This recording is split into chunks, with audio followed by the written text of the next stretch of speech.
Now, hari ini adalah lawatan Anwar ke China. Dan kenapa perkara ini sangat penting juga sebenarnya? Sebelum saya bercerita tentang perkara tersebut. Semalam, Allah dah sampai. Anwar mengatakan bahawa lawatan beliau ke China akan meraih pelaburan yang besar. Okey. Malaysia dijangka meraih pulangan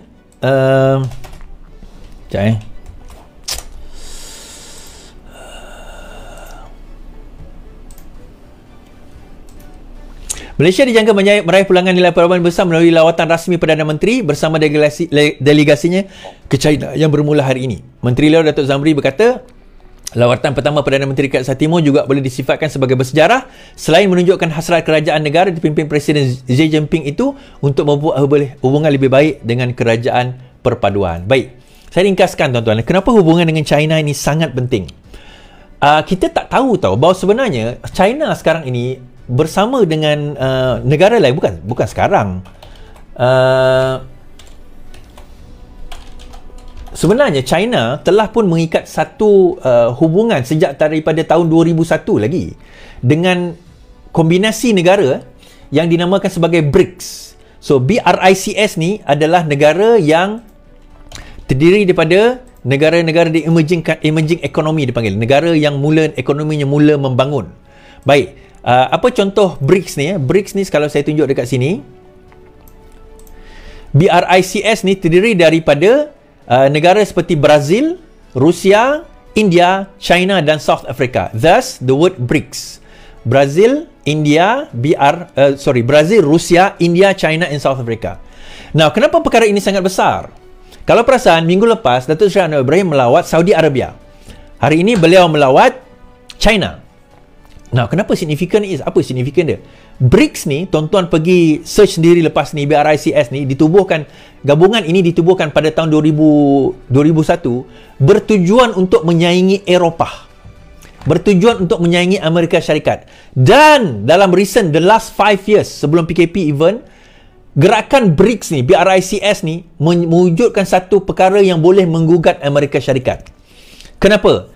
Baru-baru ini tak pernah dalam sejarah, even Amerika sendiri tak berjaya menyatukan dua kelompok Muslim, Syiah dan Sunni.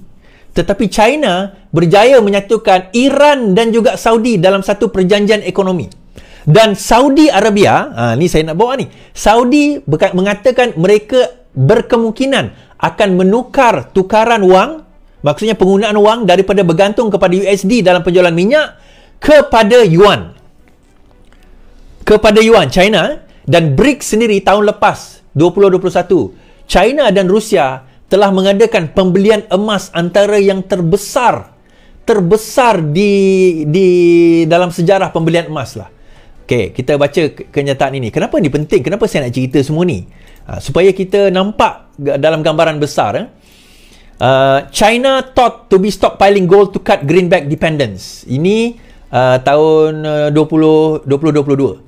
Central banks are snapping up gold this year, but it's uncertain which ones are being behind most of the shopping spree, fueling speculation that China is a bad player. Seeing how Russia has been hit by monetary sanction by the West, China and some other countries might be hurrying to reduce dependency on the dollars, analysts reckon. Central bank bought a net 339.3 tons of gold in the July-September period, more than quadrupling on the year, which, according to the November report by industry, World Gold Council. The latest amount marked a steep jump to 186 ton in the preceding quarter and 87.7 ton in the first quarter. Now, kenapa China stockpiling emas? Rusia pun sekarang ni stockpiling emas. Sampai kan dia orang terpaksa gali emas. Dia orang tengah stockpile emas. Sebab BRICS dikatakan akan membuat satu currency. BRICS ni akan membuat satu currency dinamakan currency BRICS. Dan bila Saudi Arabia mula bergantung kepada yuan, benda ini akan damage Amerika Syarikat directly or indirectly. Kenapa sekarang benda ni sangat penting is kebergantungan kebanyakan negara kat dunia ni adalah kepada US dollar, termasuk Malaysia. Dan tahu tak tuan-tuan, kalau kita baca balik sejarah invading, sejarah Iraq ditawan. Iraq pada masa itu diinvadekan oleh US. Kan masa tu diorang kata bahawa Osama bin Laden ada dekat Iraq. Lepas tu dia kata daripada Afghanistan dia lari ke Iraq. So dia invade Iraq dan lepas tu dia kata sebab Iraq ada weapon of mass destruction, WMD, weapon of mass destruction. Lepas dia masuk tak jumpa pun weapon of mass destruction tu. Rupanya tuan-tuan, sebulan sebelum Iraq kena invade, rupanya Iraq telah tukar. Iraq ni antara oil producing countries, the biggest in the world. Iraq telah tukar dependency duit daripada US dollar kepada euro sebulan sebelum Iraq kena invade. So akhirnya Iraq kena invade. So bila Iraq kena invade, 4 bulan lepas habis invasion, ditukar balik Iraq tu daripada euro kepada USD. You see how they play this. Bagaimana mereka main, US main benda ni, nak control the world. Now because of the imaging benda ni, China, macam saya kata Brazil, Rusia, China, South Africa dan juga India. 5 negara ini bergabung, dia nak membentuk satu kelompok mereka sendiri. Dan kelebihan 5 negara ini, 5 negara ini kalau combined population is about 43% of the world population. Lebih 3 billion terdiri, kalau kita combine lebih 3 billion penduduk mereka. It's huge. A huge business, a huge, orang kata apa, alternatif kepada yang USD yang ada sekarang. Jadi saya bawa, it's about time Malaysia pergi ke China berbincang tentang perkara ini, especially dalam ekonomi. This is the way forward untuk Malaysia dengan berbincang dengan perkara ini. US, even Saudi pun sekarang ini mula berbincang untuk alih kebergantungan dia kepada US, daripada USD kepada yuan. Nah, apa jadi kalau kita bergantung pada USD is? Isu dia kalau bergantung pada USD, US boleh determine, dia boleh sekat kita, dia boleh buat sanction sebagaimana dia buat dengan Rusia dahulu. Tapi dia lupa Rusia ni dia bukan bergantung kepada US saja. Dia boleh lari kepada Iran. In fact, Iran dan juga Rusia punya ekonomi now, relationship semakin meningkat. China tak ada isu. Bukan tak ada isu macam mana. China ni dia tak ada terikat dengan mana-mana. So terpulang kepada dia kalau dia nak pergi berdagang dengan sesiapa pun. And this is seen sekarang ini, dunia BRICS ni, BRICS ni, dilihat sebagai an alternatif kepada Europe satu hal, tetapi US, kebergantungan dunia kepada US sekarang ini. And will this send US ke arah kegelapan dan juga kehancuran ekonomi? Ada possibility. So now Malaysia kena main peranan.